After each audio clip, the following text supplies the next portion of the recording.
Hello, greetings. So sorry I cannot make a good video I was thinking of, but I guess the audio, because of my health and all this. So still tired, but I did say in my previous video, I will make a video of, how shocking it was for me when I found out growing up that some Sunnis really disagree with Shias to such an extent that they can even get them killed and kill them. Uh, so why and how ignorant were we Shias? Because some like years back, an Iranian leader, he killed Bastakis. In what century it was, I can't remember, but you can check this on Wikipedia. I wish I could make a good video.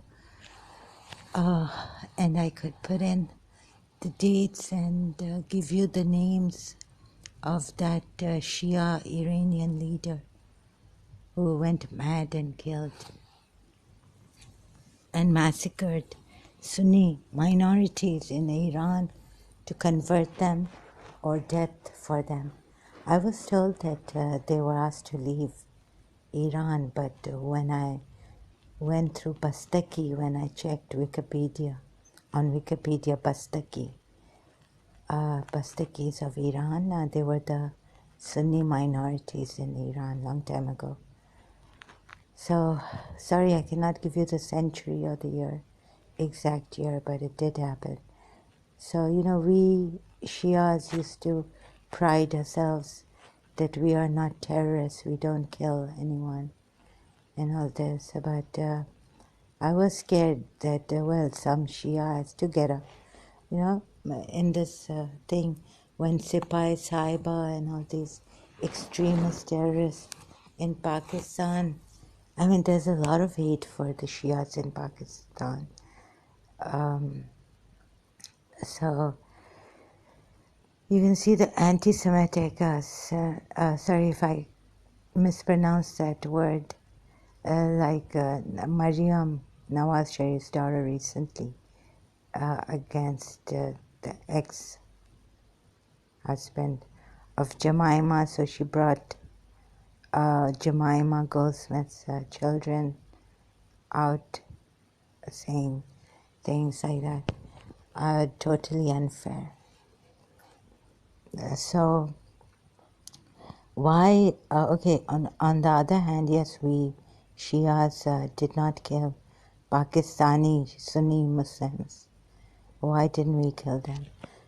For me, I was told later on that, Muawiyah, their caliph, the Sunnis caliph, used to get Imam Ali abused on the pulpit and all this. So we never, that's why I guess Imam Ali would never tell his followers to abuse Muawiyah back or get him killed in any way, even, in a conspiring way, undercover or anything. And that Muawiyah conspired, we were told, to get Imam Ali killed. And he said that this man who kills him will get, he loved a woman, and there's stories behind the killer, assassinator of Imam Ali, and it goes back to Muawiyah.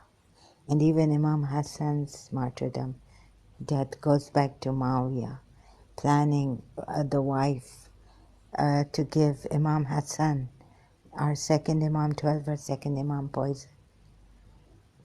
So we were always told to remain patient and all this. But how ignorant were we, because Imam Hassan, although very patient and gave his all, his 6 months old, and daughters were taken, and sisters were taken to Karbala. So please bear with me, I'm going to talk about this, the ignorance of us Shias. And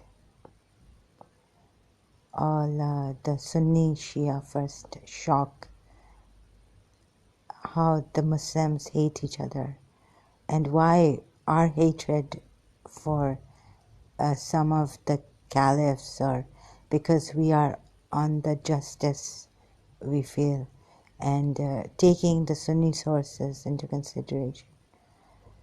Then Tejani has written a book. Then I was guided, and how he then realized as a Sunni Muslim that Shia Islam was the truth. And the problems he got with his own Sunni fellow Muslims, he couldn't talk to them.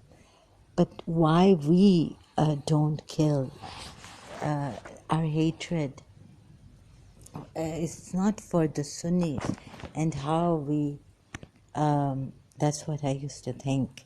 So I'm just sharing my thoughts, in Pakistan especially.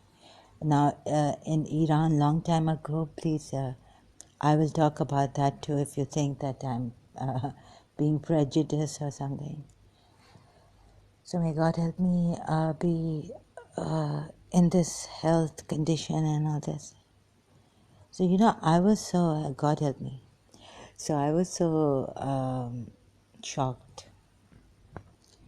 Yes, so I found out, I won't go into details, but some through indirectly, directly also, Sunni friends, that, my God, I mean, why do they hate the Shias so much, and Shia Islam? And I won't go into details to tell you my research right now in this video, how I found out about my religion, Shia Islam being the true, the greatest, and logically and everything making sense. On one hand, for example, just an example I can give you is that on one hand, like they say that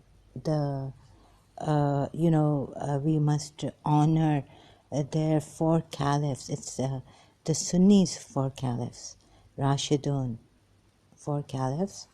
They're Abu Bakr, Umar, Osman, and Ali. So, of course, they can't say anything against Ali, but the Battle of Jamal, Aisha, we were told from our history, and looking at it through all and gathering all the information, and then coming to a conclusion that it was actually Aisha who instigated. Zubair, Aisha, and some other companion of Rasulullah, and the caliphs. So they instigated this war against Imam Ali, Battle of Jamal. Now, she was the al Mu'mineen, and so how could she do this? And how the Sunnis see it as a mistake, and someone else instigated it. And these people were ignorant. So doesn't make sense, ignorance. War took place for so many days. Imam Ali would do this, carry the war for so many days. And al Mu'mineen Aisha would do this. So, believers, in the Quran it says they know. And if the believers know, if you take that ayat, which I cannot find, I've been trying to search for the Quran ayat.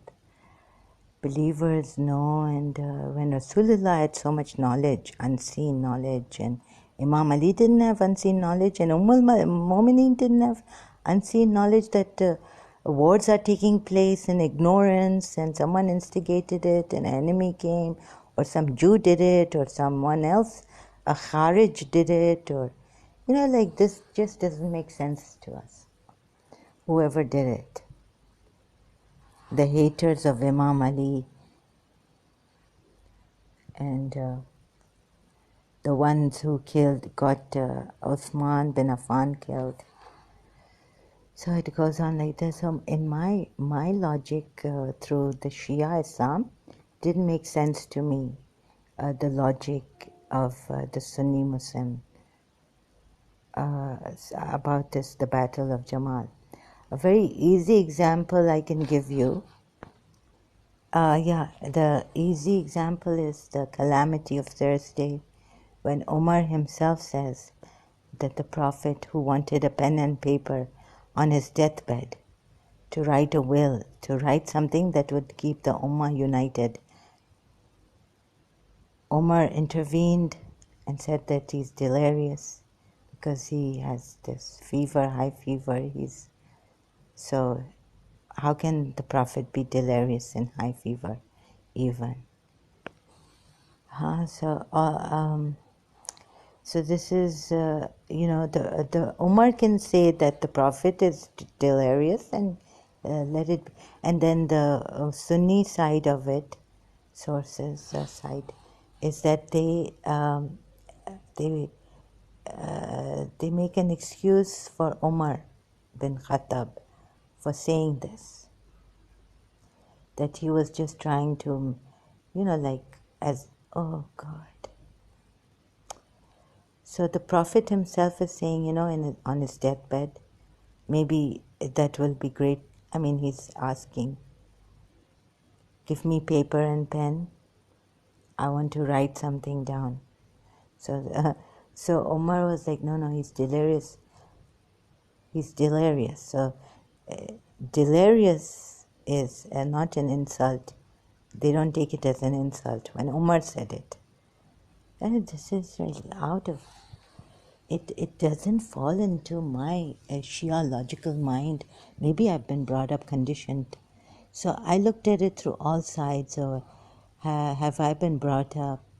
Should I look at it like Tejani himself? For days, he was thinking of Omar, his what did he call him? His caliph, Omar, second caliph. And he tried also to kind of, find a logical way. Then his mind opened, and I couldn't find a logical way of. Then why do the Sunnis, if you say anything to Prophet Muhammad in Pakistan, they get you in for blasphemy? But no, Omar, they have an excuse for Omar. So we were told that if the Prophet Muhammad, even if in our dream he tells us, get up, we get up. So we don't say, Rasulullah, how shall we get up? Shall we get up from the right side or the left side? Just get up. When he says get up, it means whether you get up from the right side or you get up from the left side or you get up from the upright side, you just get up. So he knows when he doesn't say get up from the right side, we say that he knows that, what he's telling us and how strong our faith is in him. If we question him and say, Rasulullah, shall I get up from the right? That means you don't have that much faith. Because he has not, you have to immediately know these things, right? If he doesn't say, like every people asking now, shall we put our right foot and, like for example, to go out, no, your left first, when going out of the house, take your left foot out, coming back, put your right foot in, and say this and all this, so if he doesn't, suppose if he doesn't say to us, get up from the right side, so we get up, we just get up from whichever side we are in, we just get up. So all this was getting to me, and then I read, then I was guided by Tejani, a Sunni Muslim who reverted to Shiaism. So, what I'm trying to say, yeah, so it was very shocking for me. The distinction, the differences between Shia and Sunni, and the hatred is immense.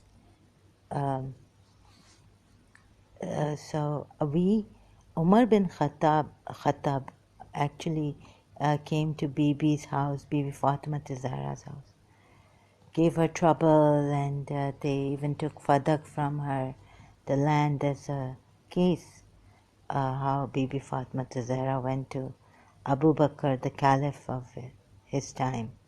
She didn't have a war with many Muslims, some Muslim asking me that Bibi Fatima Zahra took a sword and all this. I said, no, Bibi Fatima Zahra never took a sword, never went to war with anyone. That was Aisha perhaps, al Mu'mineen. So, ayat tatheer, thoroughly purify with a thorough purification. Why in the middle it comes to, or in the end, when it is mentioned, after the wives of the Prophet are mentioned, I think, in Surah Nur or Surah Azab, why the Shia say that this doesn't contain the al Mu'mineen, but it is Panjatan Pak are only Fatima, Ali, Hassan, Hussein, and Rasulullah, of course, no doubt about that.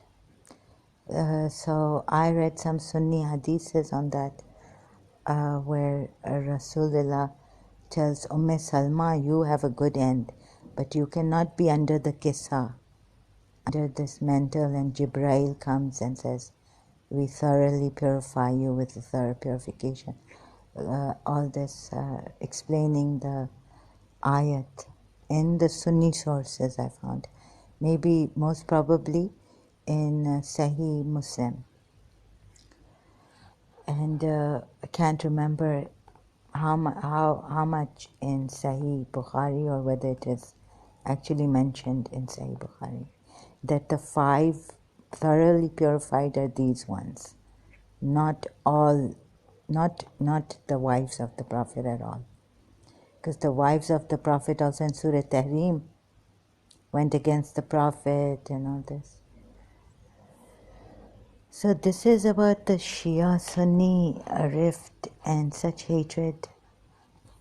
You see, Umar bin Khattab injured Bibi Fatima Zahra, and she was pregnant with Mahsan, so a boy, and he was named Mahsan. And so even then, we don't go after the Sunnis. We shouldn't. We don't kill them. We don't hate them. We just say they are deviants, but God will decide. I mean, God is the one to give hidayat, hikmat, wisdom, and bring them to the true path, to the right path. So for us, we don't take action. Karbala, Imam Hussein, after sacrificing his all, tried to bring, we were told, according to Shia's thought, school of thought and all this, we still persevere, we sacrifice, we love, we go with love, we go with kindness, we go with helping out, if they would like to listen. Like Peshawar nights, they can have Peshawar nights. There's also, it is in a book, Sunni Shia debate, Peshawar nights. I think it's still available online here. I'm just checking. So it was so, I was so shocked, some friend indirectly telling me, and they also have some wrong information about Shias, and wrong, false rumors spread against Shias in Pakistan. They wouldn't go to Shia's house. Some Sunnis who have these rumors, who believe in these rumors, and some of their fellow Sunnis who have spread these rumors against Shias, that they spit in the goodness. They spit in the food. Ashura, no, which night is it? Sham-e-Ghariban. After Ashura, the night. Bibi Zainab says in Karbala, they say, you know what, so carelessly, like, we close the lights and we do kissing and all this.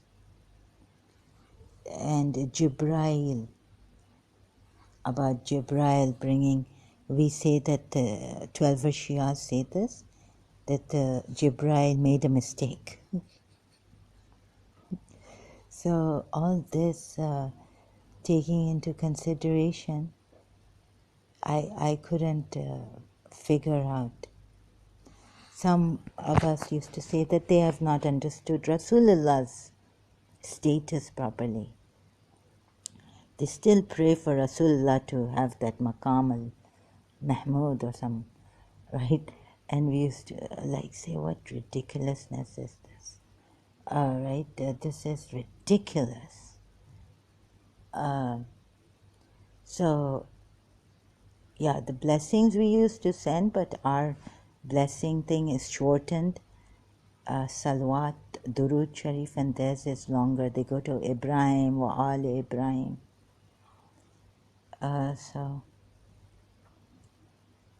the blessing we do on Rasulullah and his Al, but not his Sahabas, not all of the Sahabas were thoroughly purified for that.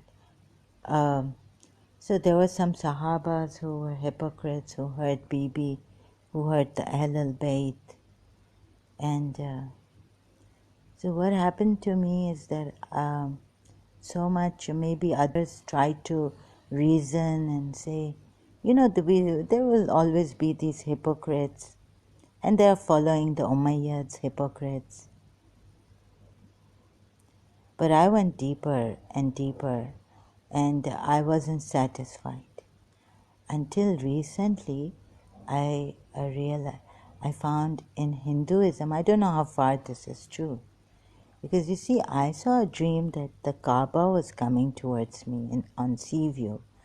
When I told this to a Sayyid Ali al-Hakim, Mohsen al-Hakim's son, here in Dubai, and another dream, maybe I told him that, no, I told Yusuf Zaidi this dream, Sayyid Yusuf Zaidi in Karachi. So he told me, like, did you see how big was the Kaaba? And I was like, well, what they show in the TV, you know how big it looks and all this. That's how big it was on the sea view in Karachi. I have this dream that I'm on sea view, Sasha Jatoy and Faisal Jatoy and my brother Zuhair Jawad and me, Sahara Jawad.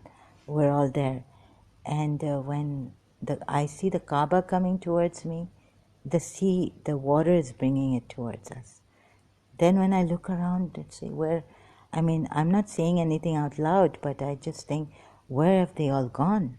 Sasha Jatoy, Faisal Jatoy, and Zuhair, my brother. So Sayyid Mahdi, Sayyid Ali, I told him a dream about his grandfather or father. I don't know whether I saw Mahsen al-Hakim or I think most probably Sayyid Mahdi al-Hakim. The Khoja Ishna Ashari's 12 Shias used to keep his picture in the house, our marja. He was my grandfather's marja from my father's side. So my father's grandfather, my great-grandfather's marja. And I see in my dream telling me, don't be afraid, we are with you. Because some tragedy had happened in my mother's side, relative to my mother's cousin, yes, or cousin's son. So I was like, why isn't he getting well in the name of Imam Hussain? And we have so many prayers and all this. That's when I saw the dream. On my mother's bed, I was with my mother. So the thing is that Then recently, they say like in Nigel Balafa, Rasulullah, or maybe in some other, can't remember. That's why I need to make this video because, people will question this. And sometimes I've seen that the Muslims looking at the thing cannot believe what is, like if you go to Christian Prince. So, Christian Prince's channel on YouTube. It took hours sometimes to bring the point that we're not lying, that we really want you to see the truth about your religion. So I also found a verse where even my honest ulamas have not seen, missed. Surah Nur ayat. Slave girls under consent can be prostituted. Surah Nur ayat 33. And still there was a Shia like, what is wrong with this? And I was like, are you a real Shia or what? Are you a Sunni trying to, be a Shia? Because if I showed it to a Shia, they would surely, some of our ulamas are they're very scientific kind. They don't we're not allowed, even in the debates, like we shouldn't have debates, we should have whole discussions.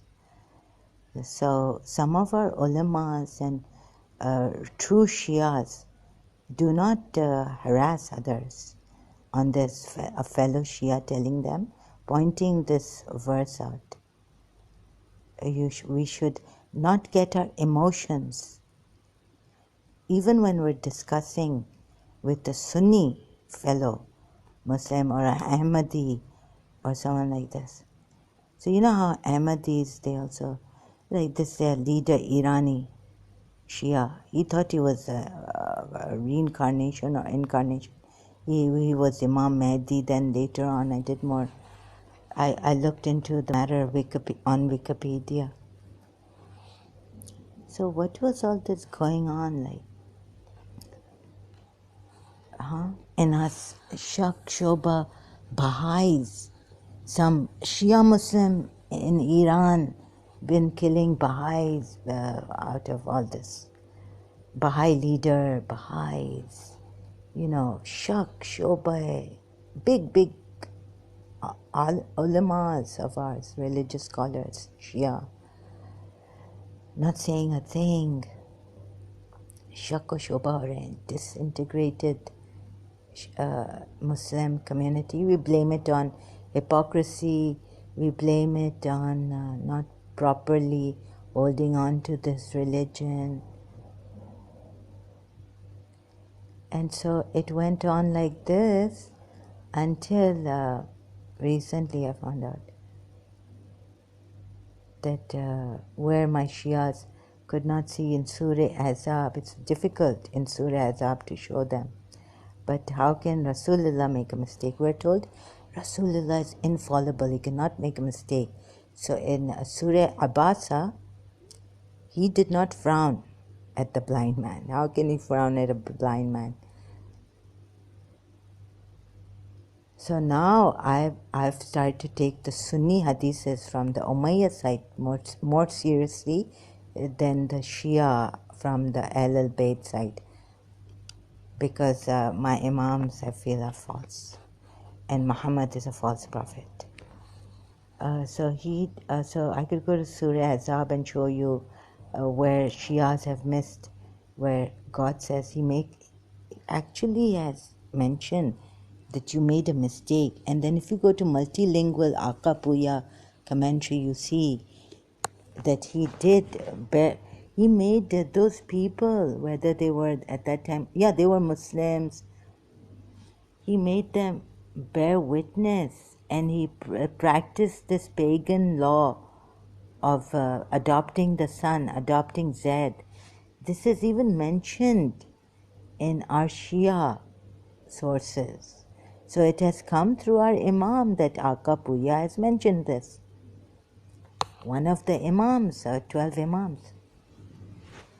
And then God tells him, now no, before you were ignorant, you made him, because only out of ignorance can you make a mistake.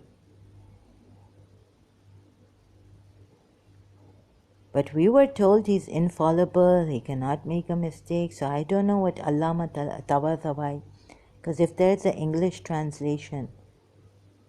Anyways, I looked at Aka Puya, the complete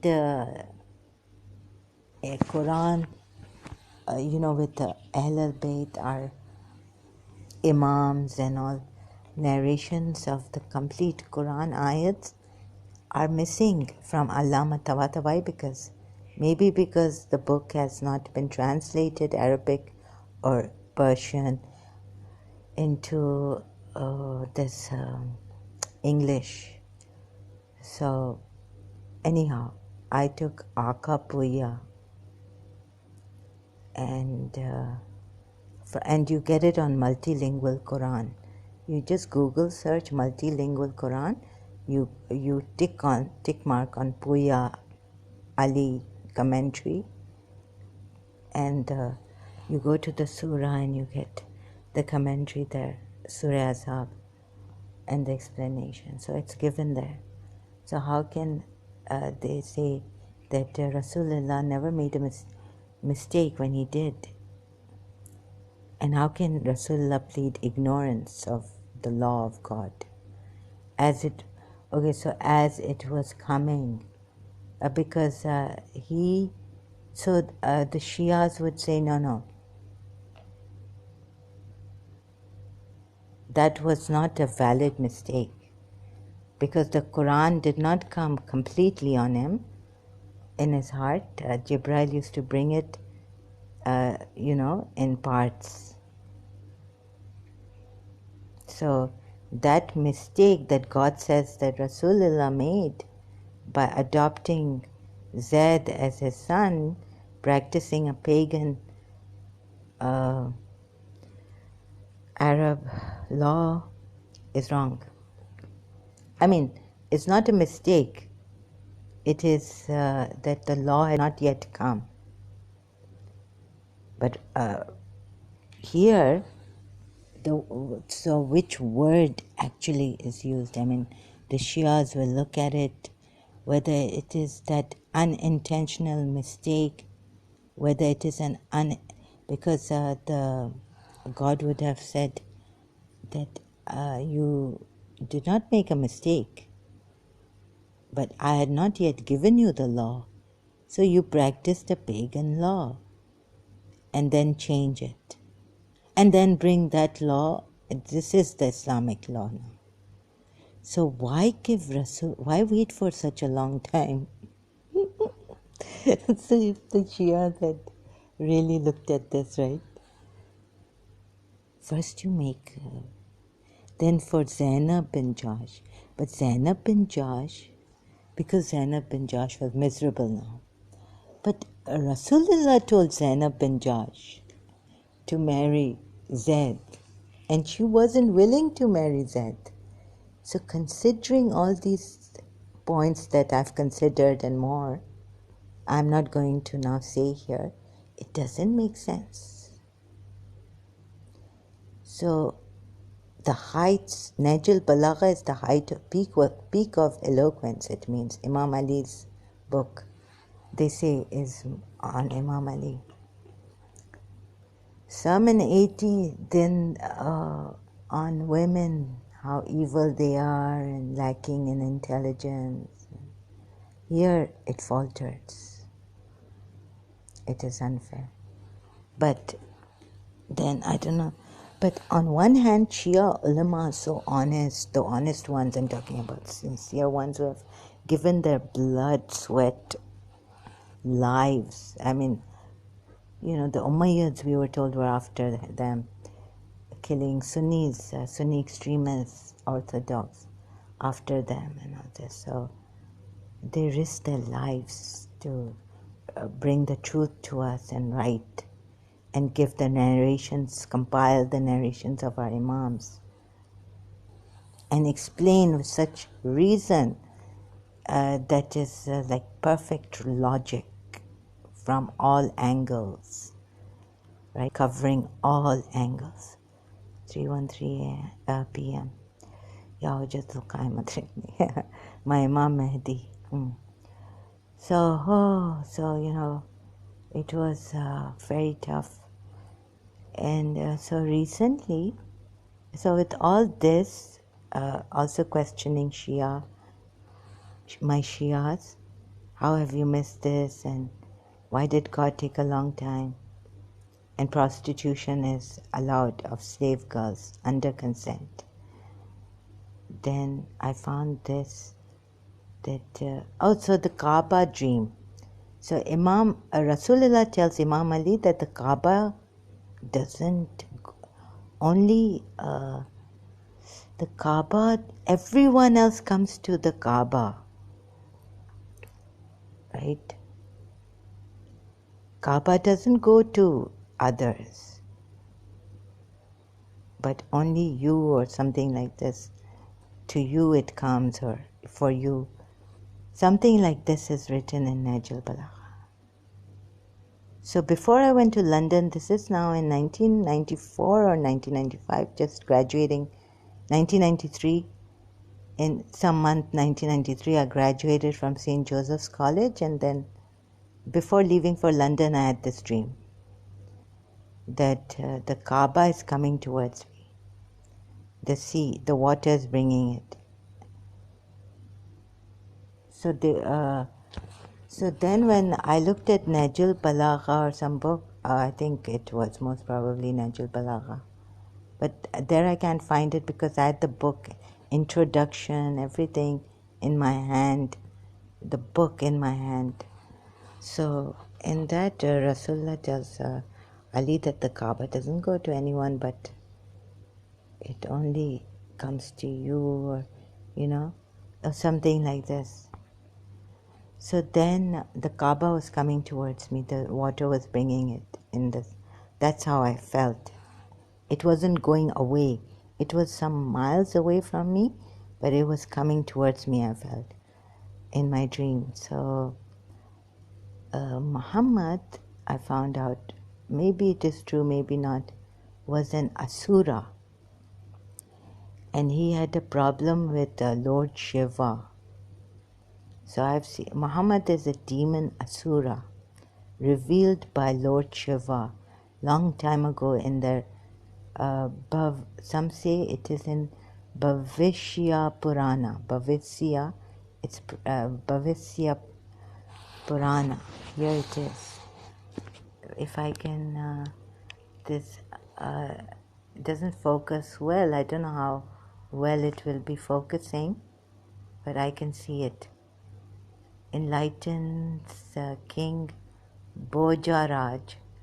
Lord Shiva enlightens King Bhojaraj. So the Kaaba in Arabia, wherever it was, and they made it. So now I'm considering this. What is an Ashura? So, sorry, yeah, Ashura is the 10th of Muharram for us Shias. In Karbala, Imam Hussain gave a sacrifice. We call it Ashura. Oh my God. So Prophet Muhammad, you see the religion, and we say, no, don't say anything to the religion, okay, we are wrong. Like when someone said something to me, it's like, no, I'm wrong. It's not because my religion, it's because I am wrong. I faltered, I failed, right? So we are guilty, we are sinful, we need to repent, and what's the other word that the Christians use?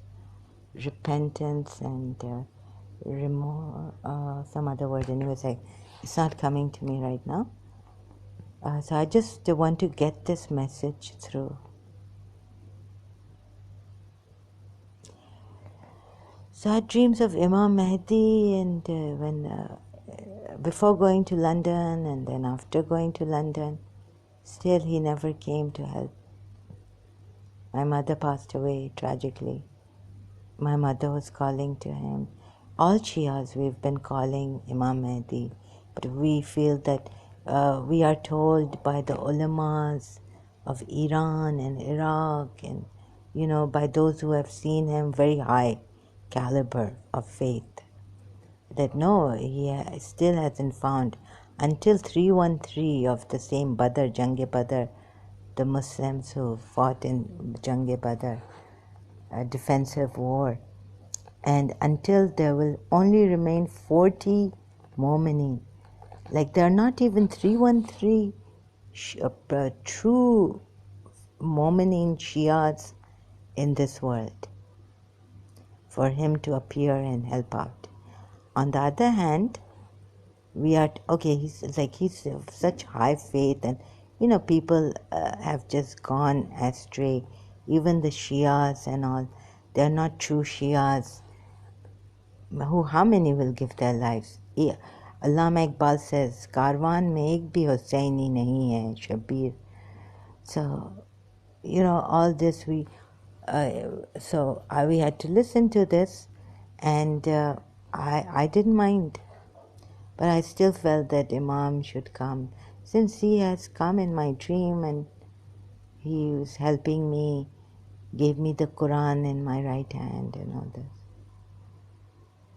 Then I found out that there's a verse in the Quran, in Surah Isra, 16th Surah, I think, that when the Imam will come, your record will be given in your right hand. So all this, all right. Then what happened is that why isn't he come? Allah, Imam, how will I recognize you when you come? I want to be one of the true Shias, that I could see the glory, the greatest glory. This is the ending. And in my dream I was told, before going to London, in one of the dreams, I was in a t-shirt and a Turkish I bought from a boutique.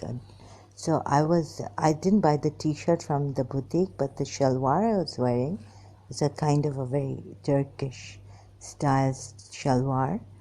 And he's come in my dream. And in my dream I thought it was for real. He had appeared head to toe in brocade, so cloth wrapped. And then I see my mother in the Jula backyard. In my old house, I'm seeing this dream. In my new house, I'm in my new house, but the dream is in the old house, Karachi, old house. So I tell my mother that he appeared, Imam Mahdi appeared, but he was all wrapped up. In this t-shirt, he was wrapped up, but he could see me, right, in this t-shirt that I was wearing in a Turkish shalwar. So then what's happened is I've been having signs. So my aunt, someone said that he might come as a Hindu, so like the colonial cousins have sang, come back as anyone, Allah, anyone, like, but please do not kill the Hindus, or you will not kill the Hindus.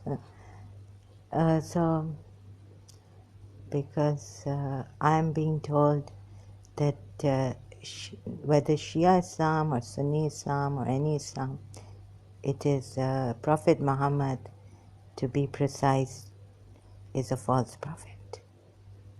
So they've been trying to tell me and get me out of the shock that I'm in, and all this is happening. And the signs are that this Imam, when I was told in a dream that even the Hindus believe in him, found out that there's a 10th avatar, the only avatar now left, to come and restore the dharma, the correct order of the universe amongst humanity. So he will restore justice and righteousness, where this world is now so corrupted, terrorism and killing, so much suffering and cruelty going on. So yes, the Hindus then later on, I checked my dream, And yes, the Hindus are also waiting for the last avatar, the 10th avatar. And it is the time of the 10th avatar. But, like all the avatars, 9 avatars have come, but the one avatar is remaining. When he will come, no one knows. 700 years. Sadhguru said 70 years or 700 years. Yogi Raj has said something that some Hindus will come, these sages, and then after so many years. And some say his coming is, Dr. Pillai made us 7 years ago, his video. I don't know, I saw it like 6 years ago, that you should write this, and we're going to pray for his safety, that he comes, easily appears. Signs were given to me in London. I thought it was Imam Mahdi, but now they're telling me that because you were Shia at that time, I wouldn't listen to any Hindu script or, and that Babaji was in London, and that this Kalki Avatar. So I'm trying to discover that, and turns out to be that, I went through Surah Nisa verses, did some mental gymnastics, but for this ayat, Surah Nur, ayat 33. Look at it again, yeah? So they're bringing this out and showing me this, and also like Sunni Shias. How can it be that a religion divides? But we say, no, it was not that religion divided this. It was that most of Rasulullah had to, all those hypocrites in Rasulullah's time, these pagan Arabs were such jahil, barbaric savages, fighters, bhai baat mein, nafsa nafsi, rivalry, this, that, they would start to fight, have wars. And Rasulullah was at the time of great ignorance. God sent him to enlighten the people. So we can see this in Bibi Fatima Zahra's khutbah to Abu Bakr and all, for Fadak. And, and other places also in the Muslim history, Islamic history, and in our Shia history too. Imam Ali had to fight the greatest warriors who were, whether Jewish, whether pagan Arabs. They were terrible, terrible. And these were the hypocrites, and they were disobedient, and they were blind, and they couldn't see, and they didn't want to see. And, the tyrant, like now, like Hindus say that evil will be so widespread that the avatar, the last avatar has to come. Because Kali Yoga, it's Kali Yoga. So for the Hindus, it's been Kali Yoga since a long time, since Krishna left the earth. But Krishna is here, and so is Radharani. As much as I would not like to say this, but Krishna is here, and Radharani is here, so I have to say it. Otherwise, the truth has come, and falsehood has vanished. Oh God, and surely falsehood is a vanishing thing. That's the Quran ayat. But I don't know whether Muhammad took it from the pagan. He's always copied and pasted. So there are other things like against Muhammad, Rasulullah, the prophet, false prophet. So you see one God, and some even go further to say no relics, nothing. And in Surah Baqarah, like that's why I'm telling you, I'm not giving you the details. Surah Baqarah ayat and why do you hit yourselves and this and that? So Hazrat Ibrahim's wife in Surah Dhariyat, we are told, smote her forehead. Some say laughing, some translate it as crying. Like she was in an overwhelming situation that me, a barren, would have a boy, or would have a child, and all this. You can check Surah Dhariyat. So they say, when a woman when anyone is in a shock, yeah, like hit, physical, give her a little bit of, it's better like this. They used to in ancient times, I guess. Now the doctors, therapists, they say, you are hurting yourself. Self-flagellation, self-this. Psychology, right? So, although the scientists say that, sometimes to take some blood out is good, it purifies you. They say, so they put needles and you can give blood to someone. They poke you now with the needle, they refined. But, children should, this Haris Sultan went on about the Shia children, babies. I was going to do it for Hassan. Give him a little on the head. Because I told God that if you give me a brother, now this time a male, a brother, then I will get him. So, even, God forbid, if an infant has to go through surgery, so they give him a little, what they gave me, this, what is it called, to get my surgery done.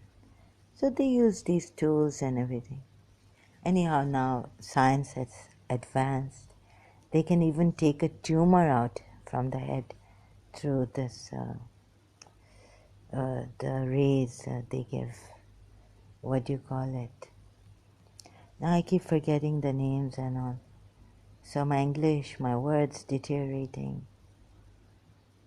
Anyhow, so all this in a nutshell, I haven't done justice to myself, how I came to find out and stopped believing. The reason why Imam Mahdi didn't come, but that you were given that because I was leaving for abroad, that was a divine plan of God.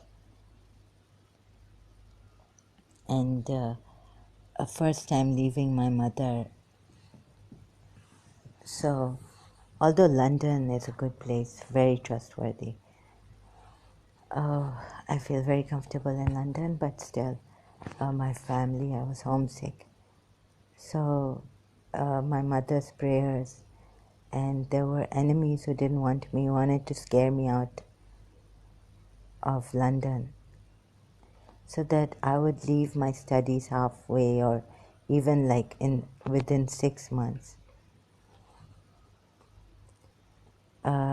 So that's why Imam Mahdi came in my dream. At the time, Radha Rani now.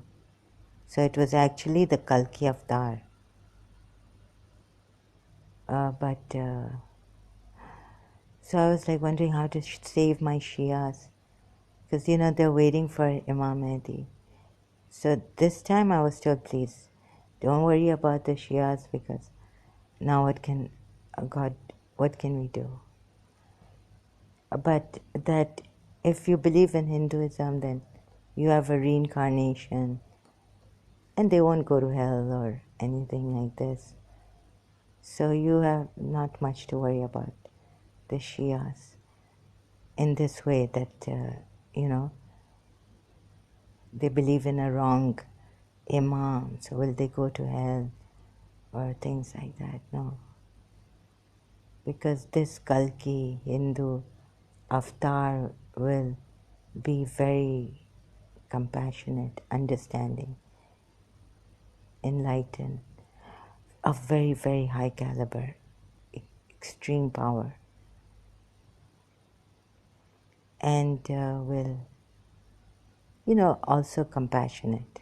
I mean, the rest is very, very high spiritually, but that I don't have to worry about the Shias going to hell, burning in fire, and all this. But what I mean to say is that they're still waiting for their Imam Mahdi, and that's boiling my blood, right? And like I've had such a shock, I've gone mentally, lost my mind even more uh, when it really hits me that and that Imam Hussein is not a true Imam, and this is a false religion, and Muhammad, his grandfather, was an Asura, a demon. And then thinking of Bibi Sakina and Imam Sajjad, what they told her. Okay, so I'll just fall apart right now, mentally disintegrate. I'll whatever they call it. I'll just go now. Thank you very much. If I have to complete this, I will come to complete it. If not, just leave it like this. God knows when or what to do. Thank you so much.